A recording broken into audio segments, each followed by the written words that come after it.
It is the end of August. You bought a 10-pound bag of yellow onions at the grocery store for $4, maybe $5, and you set it on the counter because there was no other place for it. 3 weeks go by. You reach into the bag one morning to start your supper, and your hand closes around something soft. You pull it out, and the onion is wet on one side, brown and sunken, and the smell hits you before you even see it. You dig deeper into the bag. 2 more are sending up green shoots from the top, soft and pale. Another has gone to mush at the bottom and leaked through the netting onto your counter. Half the bag is gone. You throw the soft ones in the trash. You cut around the sprouted ones because you cannot bring yourself to waste them entirely. And the whole kitchen smells like rot for 2 days. You wipe down the counter, you wash your hands twice, and you tell yourself you will buy a smaller bag next time. But a smaller bag is not the answer.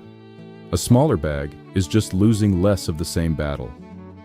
Now I want you to sit with that for a moment, because none of it had to happen. Not one bit of it. There was a time when every farm family in this country pulled 500 pounds of onions out of the ground in late summer and ate the last of them the following spring, sweet and firm and whole, with not a sprout in sight. They had no refrigerator. They had no plastic bag. They had no climate control and no humidity meter and no special gadget from a catalog. What they had was a method, handed down from one generation to the next. And that method is the reason a barrel of onions could outlast a long, hard winter and feed a family of 10 clear through to the next harvest. The onion was not a thing you bought every week. It was a thing you grew once, kept right, and ate from for the better part of a year. My name is Jonas Miller. I am Amish and I farm in Lancaster County, Pennsylvania. My wife Esther and I put up close to 400 pounds of onions every fall in the cellar under our farmhouse, and we eat the last of them in May, still firm, still good, still sharp enough to make your eyes water when you cut into one. Her grandmother did it the same way, and her grandmother before that, back further than anyone in the family can rightly remember. Today, I am going to walk you through the whole of it, from the moment the onion comes out of the ground, to the day you cook the last one nearly a year later. Nothing held back, nothing skipped.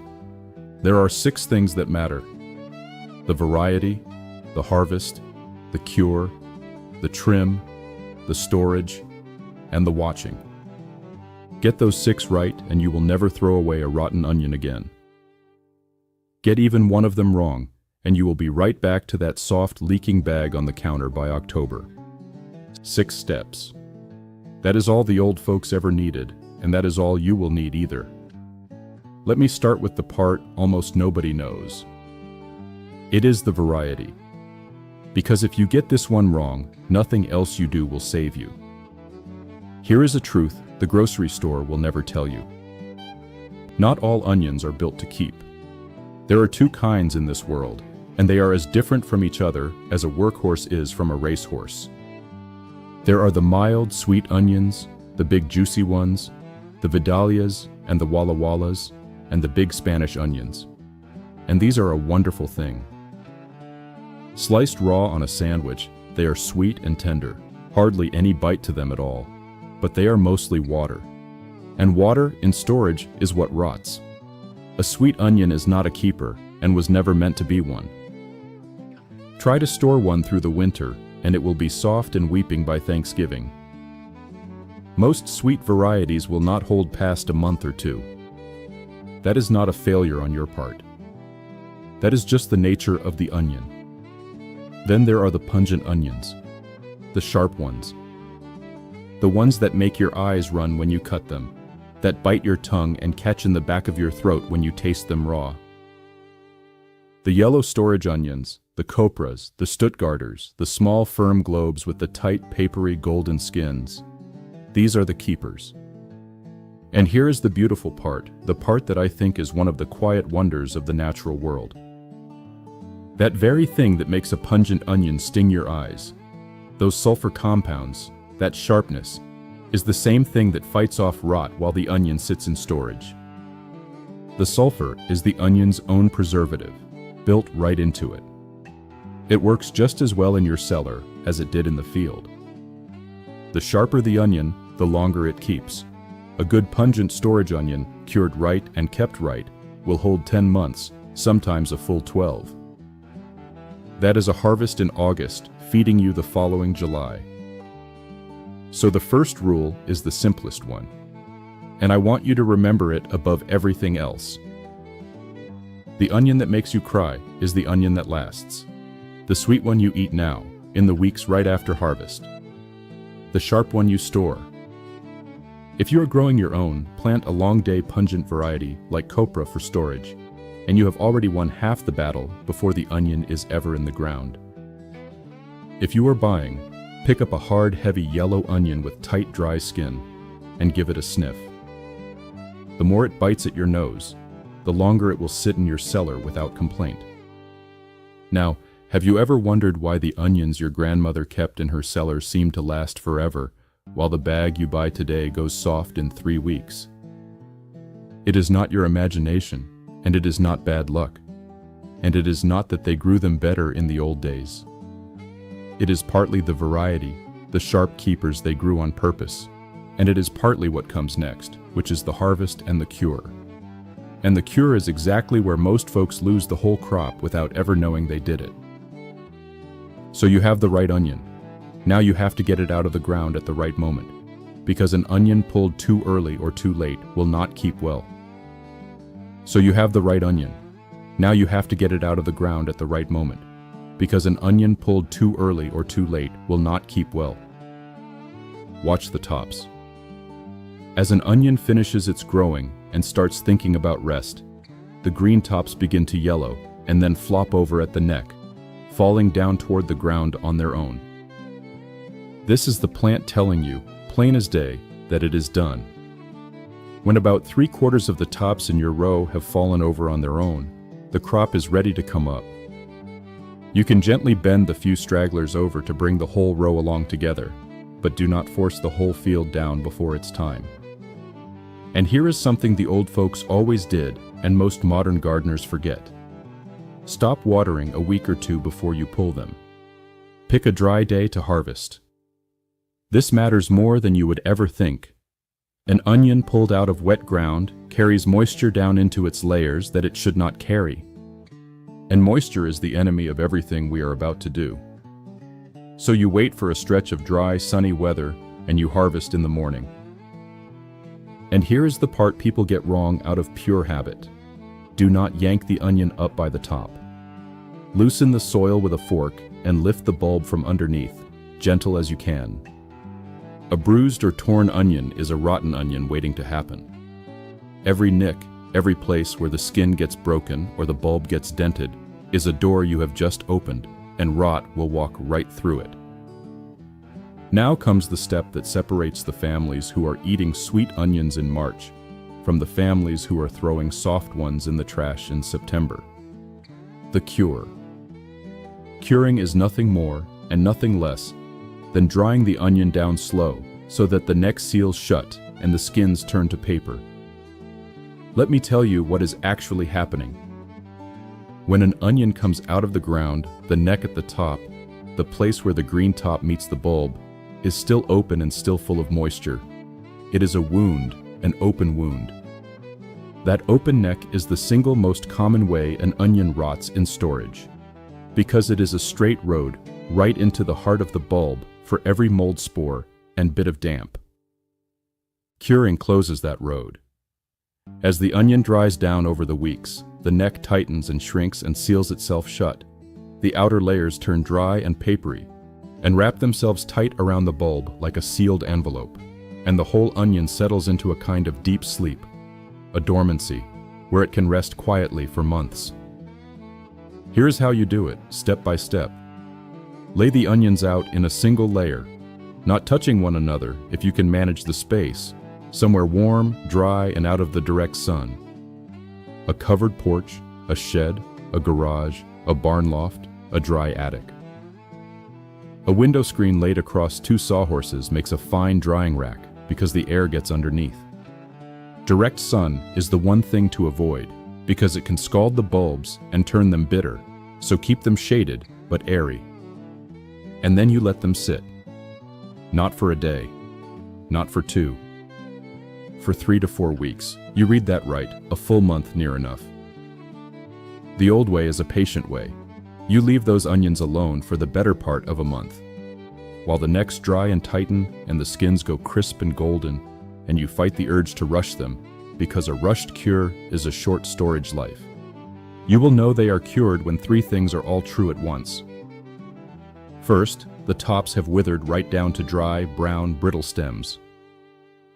Second, the necks are tight and dry, with no soft, damp give when you pinch them gently right below where the top meets the bulb.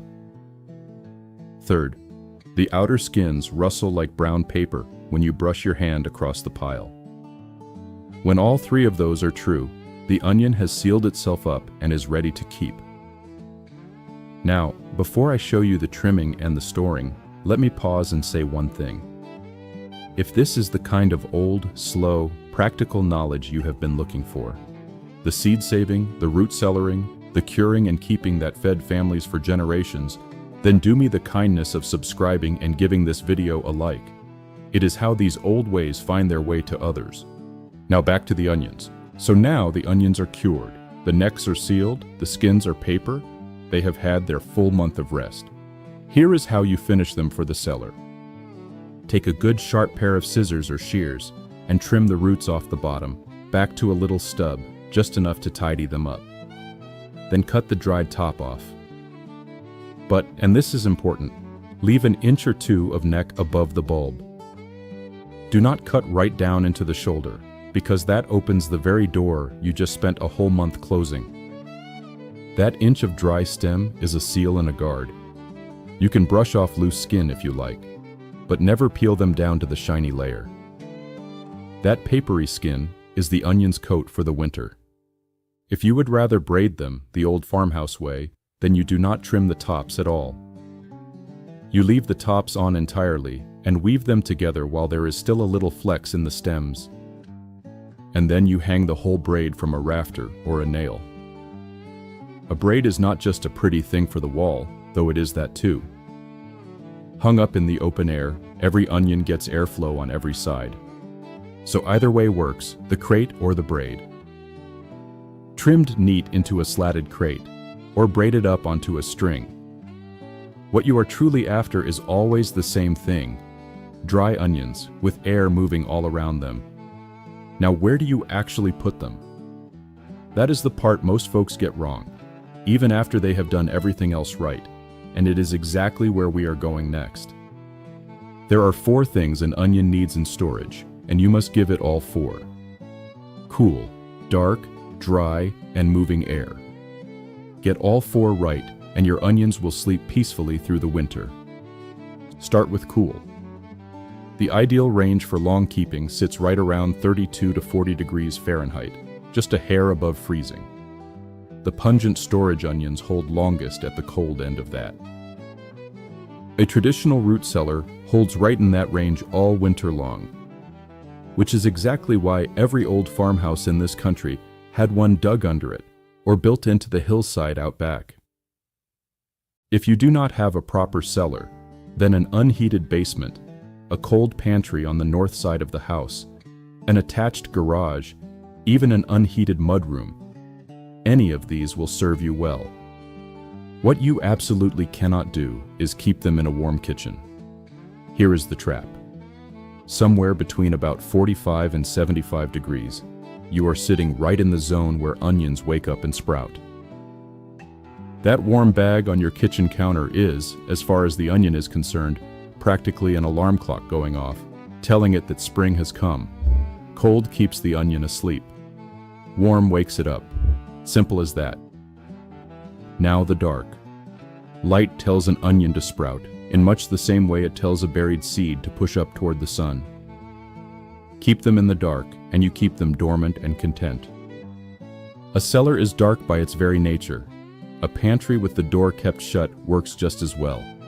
Just keep them well away from a sunny window and out of any direct light. That's that one taken care of. Now the dry and the moving air, and these two go hand in hand. The humidity you are after is somewhere around 65 to 70%. Too damp, and mold and rot will move right in. Too dry, and the onions will shrivel up. And whatever else you do, the onion must be able to breathe. This is the single biggest mistake I see folks make, and it is an easy one to fix. People leave their onions shut up in a sealed plastic bag, the very bag they carried them home in. And a sealed plastic bag traps every bit of moisture the onion naturally gives off and holds it against the skin. That is not storage. That is a rot factory with a twist tie on top. Never store an onion in plastic. Never seal it up in an airtight container. You will smother it. What you want instead is open air on every side. A mesh bag, the kind they sometimes come in from the store. A slatted wooden crate that lets air pass through. An open basket. Or the old trick. The old trick, as old as the hills and twice as clever. A pair of clean nylon stockings. You drop an onion down to the bottom, tie a knot in the stocking just above it, drop in another onion, tie another knot, until it is full, then you hang the whole string from a nail. Every onion hangs in its own little pocket with air all around it. When you want one for supper, you simply snip the stocking off below the lowest knot. Or you braid them and hang the braid, the way Esther's grandmother always did, with a few extra braided up to give to the neighbors. The principle is the same, air moving freely around every single onion. And do not lay them more than a couple of onions deep if you are piling them into a crate or a box. Stack them too thick, and the ones on the bottom can bruise under the weight. Worse still, one rotting onion buried at the bottom of a deep pile will quietly take its neighbors down with it before you ever catch a whiff of trouble. Shallow layers always. That brings me to the last of the 6, and it is the one that no fancy storage setup can ever replace, and it costs you nothing but a few minutes. It is the watching. Once a month you go down and feel them. Once a month, go down to the cellar and look your onions over, one part of the pile at a time. You are hunting for any that have gone soft to the touch or started to push up a green sprout.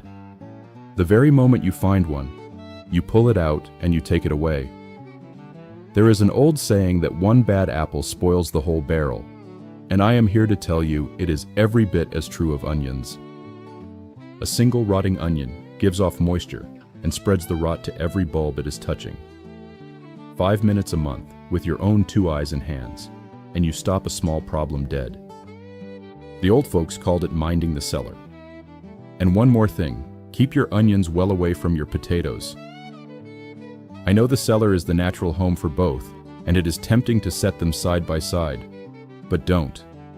Potatoes give off moisture and a gas that tells onions, wrongly, that it is time to sprout, and the onions can pass their flavor right back. Set them in separate corners, as far apart as the room allows. The old cellars were always laid out with the potato bin on one wall and the onion crate on the other, and now you know that it was not by accident. Those old folks knew exactly what they were doing. So look back now at what we have walked through together. 6 steps, and not a single one of them hard. The variety, the harvest, the cure, the trim, the storage, and the watching. Do those 6 things in that order, and you will reach into your cellar in March and April, in the green days of May, and pull out a firm, sharp, whole onion. Long after the store bag would have turned to weeping mush, you will have good onions for your soups and your stews, your Sunday roast, and your skillet of fried potatoes, all winter long and into the spring, grown or bought just the once back in August. There is no money in teaching folks any of this, and that is the plain reason it faded. The store would far rather sell you a fresh bag every 3 weeks than have you learn to keep one bag for a year. They do not run a commercial telling you to choose the sharp onion and cure it, because if you did, you would walk past their bin most weeks. But the soil and sun and rain already did the hard work of growing that onion. All any of the old families ever did was learn how to keep what was already given. That knowledge did not die because it stopped working. It faded because nobody needed a cellar anymore once the supermarket opened. But the cellar still works. It always did, and it always will. So this week, go and find the coolest, darkest, driest corner of your home, and get yourself a mesh bag or an old pair of clean stockings. Set your onions up the old way. Then leave them be. Check them once a month with your own 2 hands, pull the bad ones immediately, and let next spring prove the whole thing to you. Tell me in the comments below. Do you have a real root cellar, a cold basement, or are you working with a closet and a prayer? I truly want to know, because the answer is different for everyone. And if your grandmother or mother had her own particular way of keeping onions, I want you to share it down there. Those small family tricks are the kind of knowledge that gets lost forever when nobody writes it down. I read every one of them. Next time, since we have been speaking all about keeping the harvest, I am going to show you the old way my people store potatoes and carrots and beets down in that same cellar, packed in damp sand in wooden boxes. They come out in the dead of February, as crisp and sweet as the day they were pulled from the dirt. It is the natural next step after today, and it is one of the most useful things my grandfather ever taught me. Until then, choose the onion that makes you cry. Cure it slow and patient. Keep it cool and dark and breathing. And remember that the people who built this country with their 2 hands knew how to make a single harvest last a whole year round.